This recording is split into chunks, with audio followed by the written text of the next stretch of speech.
किसका बजेगा डंका और किसकी होगी मार। सत्ता के सबसे बड़े चुनावी दंगल की सबसे बड़ी कवरेज।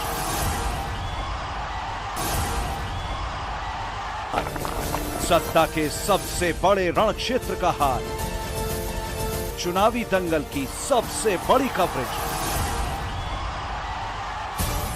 विधानसभा का महासंग्राम। और मैं जिस परिवार से आई हूँ वो परिवार बहुत पुराना राजनीतिक परिवार रहा है, जहाँ से बुंदेलखंड की राजनीति शुरू हुई है। जनता चाहती है कि मैं चुनाव लड़ूं तो पार्टी मुझे जरूर टिकट देगी। बिकॉज आजकल की जो राजनीति है वो फायदे और नुकसान की ही रह गई है, तो जाहिर है कि आप हमसे इसी तरीके का सवाल करोगे।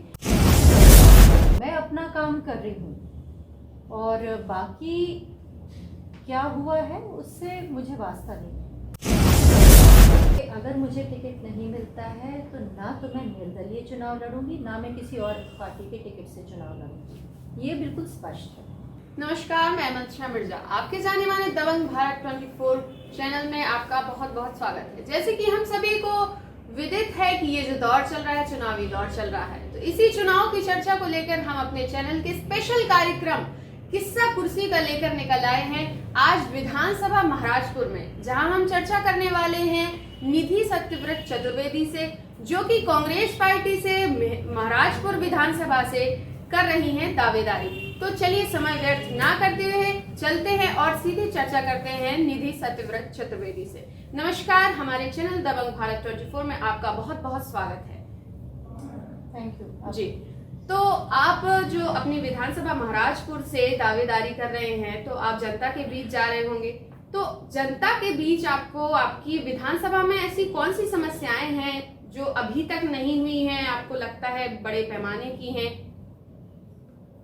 अगर आपने महाराजपुर विधानसभा का भ्रमण किया है या देखा है तो आपको खुद पता होगा कि वहाँ मूलभूत सुविधाओं की सबसे पहले कमी है। तो बिजली, पानी, सड़क अभी तो कई जगह वही मुहैया नहीं कराया गया है। बाकी और समस्याएं हैं, जैसे चिकित्सा का क्षेत्र है, शिक्षा है, और फिर कुछ और बड़ी स्पेसिफिक समस्याएं हैं, जैसे कि हमारे एक मुद्दा है पान विकास निगम का, दूसरा है जो हमारा कृषि अनुसंधान केंद्र है उसका। कुछ लोग मांग कर रहे हैं कि भाई एक रेलवे ट्रैक यहाँ से निकलना चाहिए जो हरपालपुर से ईशानगर जाता है।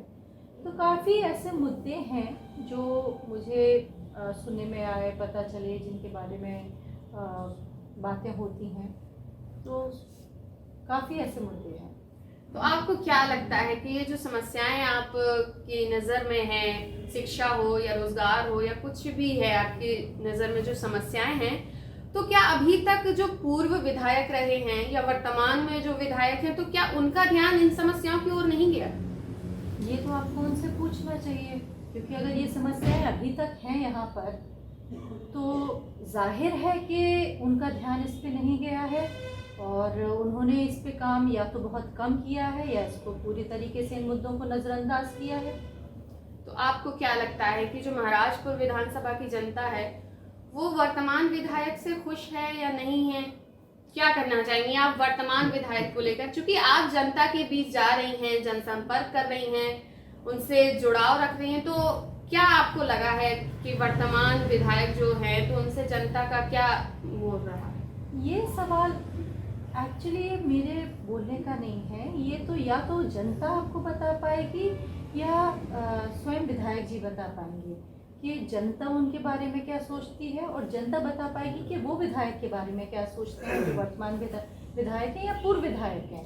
ये मैं नहीं बता सकती हूँ, मैं अपना काम कर रही हूँ और बाकी क्या हुआ है उससे मुझे वास्ता नहीं है। जी, चलिए, तो आप ऐसे कौन से मुद्दे लेकर जा रही हैं जनता के बीच में जिनसे आपको लगता है आप जनता से उम्मीद रखती हैं वोट के लिए? क्या मुद्दे हैं आपके, क्या काम है आपके? मेरे मुद्दे वही हैं जो जनता के मुद्दे हैं। पहले तो जो मूलभूत सुविधाएं हैं, विकास कि जो छोटे मोटे कार्य भी नहीं हुए हैं, जैसे कि सड़क, बिजली, पानी, वो मुद्दा है। किसानों के मुद्दे हैं, जो टाइम पे बीज, खाद, कीटनाशक, ये सब मिलना, बिजली पानी मिलना, किसानों के मुद्दे हैं। फिर जैसे मैंने बताया, शिक्षा के क्षेत्र में काफ़ी काम करना है, चिकित्सा के क्षेत्र में काफ़ी काम करना है, और फिर जो उनके बड़े कुछ बड़े कहेंगे सामाजिक मुद्दे हैं या अलग और दूसरे मुद्दे हैं, वो। चलिए, तो आपसे मैं एक सवाल करना चाहूंगी कि आपको नहीं लगता कि आपकी राजनीति क्षेत्र में सक्रियता देर से रही? नहीं, बिल्कुल नहीं। ये किसने कहा? मैं तो सक्रिय काफ़ी टाइम से हूँ। महाराजपुर क्षेत्र में मैं अभी आई हूँ, पर एक उम्मीदवार के तौर पे मैं अभी आई हूँ। हाँ, ये तो वही बता पाएंगे। बात फ़ायदा और नुकसान की नहीं है। देखिए, जो राजनीति है वो आजकल, आपका जो सवाल है वो मैं समझ सकती हूँ आप क्यों कर रहे हो, बिकॉज आजकल की जो राजनीति है वो फ़ायदा और नुकसान की ही रह गई है। तो जाहिर है कि आप हमसे इसी तरीके का सवाल करोगे, पर जो मैं राजनीति करती हूँ वो एक प्रक्रिया है, वो एक भाव है जो हमारे परिवार की परंपरा बनी रही है, उस भाव को लेके कि हम लोग जो जनता के लिए एक प्यार है, जनता के लिए जो सेवा भाव है, हम उस भाव से राजनीति करते हैं, और राजनीति करते हैं ताकि हम उनकी सेवा कर सकें। तो मुझे उसमें कोई फ़ायदा या नुकसान नहीं है।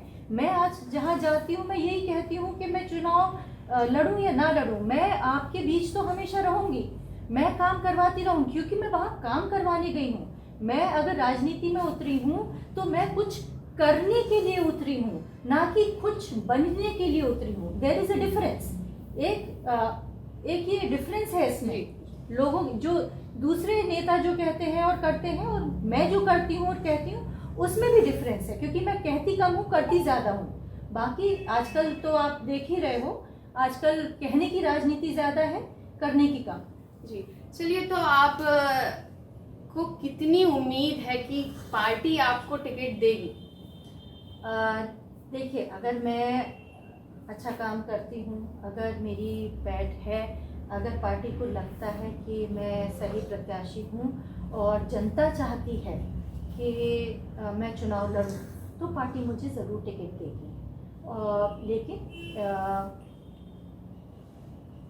ये एक जैसे प्रक्रिया है अगेन, कि सर्वे होता है, जो हमारे ऑब्जर्वर्स वगैरह आते हैं उनसे पूछा जाता है, उनकी राय ली जाती है, जो हमारे शीर्ष नेतृत्व होता है उनकी राय ली जाती है, जनता की राय को भी माना जाता है, रखा जाता है।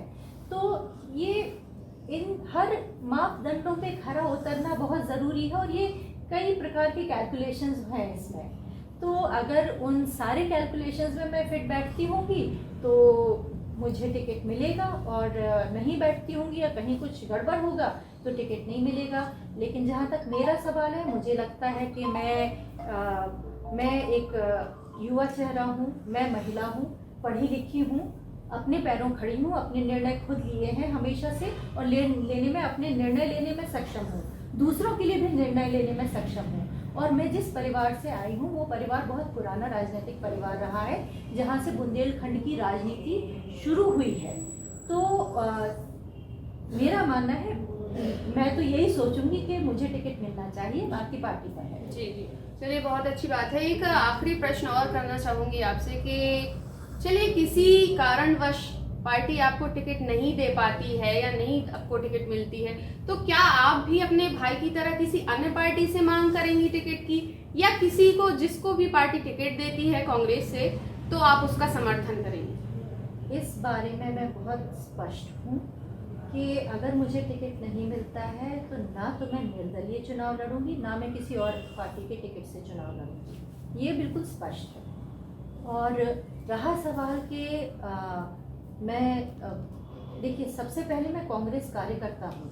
अगर किसी और को टिकट मिलता है और वो व्यक्ति चाहता है कि मैं उनका काम करूं या उनके लिए काम करूं या उनके लिए प्रचार करूं, तो क्यों नहीं, वो भी तो मेरे पार्टी के ही प्रत्याशी होंगे ना, तो ज़रूर करूंगी अगर उनकी चाहत रही तो, अगर उन्होंने चाहा तो। जी, बहुत बहुत धन्यवाद आपका। ऐसी और जानकारियों के लिए बने रहें हमारे साथ, हमारे चैनल दबंग भारत 24 में मंतशा मिर्जा के साथ। किसका बजेगा डंका और किसकी होगी मार, सत्ता के सबसे बड़े चुनावी दंगल की सबसे बड़ी कवरेज।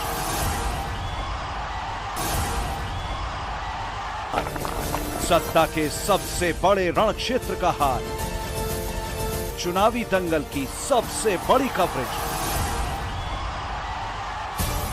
विधानसभा का महासंग्राम।